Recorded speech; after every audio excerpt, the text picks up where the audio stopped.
Have you ever been faced with a decision so impossible, so heartbreaking, that no matter what you chose, a part of you would feel like it was the wrong one? This isn't a hypothetical question for me. This is the story of my life being shattered and the agonizing choice I had to make in the wreckage. My husband and I were together for 23 years. We had two beautiful daughters, now 14 and 16. I thought we were happy. Then in 2020, my 49-year-old husband began an affair with a 20-year-old woman. I only discovered the truth this year, and the betrayal was a shock that redefined my entire reality.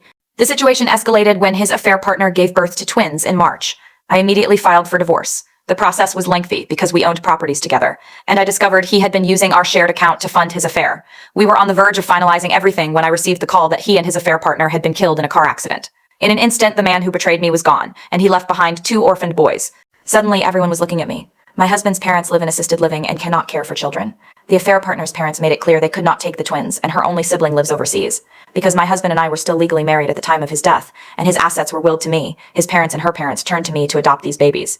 I was given 1 week to decide, or the children would enter the foster system. My heart and my mind were at war. A significant part of me knew I would always resent those boys, and they deserved more than that. I love my own daughters fiercely, and I knew I couldn't love these children in the same way.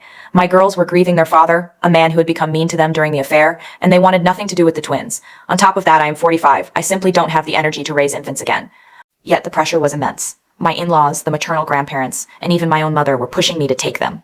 It felt like the world was demanding I be the bigger person, to clean up the mess my husband created. I had to put my children first. My daughters had just lost their father and needed my full support, therapy, and stability as they approached college. I made the difficult decision. I could not adopt the boys.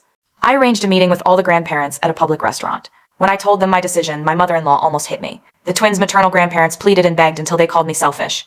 That's when I lost my composure. I told them the only selfish people in this story were my husband and their daughter, the ones who created this impossible situation. Then I left. The situation became even more painful when I discovered my in-laws had been poisoning my daughters' minds, telling them they'd have to get jobs, leave their private school, and give up their rooms for the babies. This was a devastating betrayal. I immediately cut off my in-laws' access to my girls and assured my daughters that their lives and futures were secure. A few days later, the boys entered CPS. My in-laws had listed me as a potential adoptive parent without my knowledge, but I swiftly corrected that with the agency. They were so angry, they threatened to sue for grandparents' rights for my girls and the twins.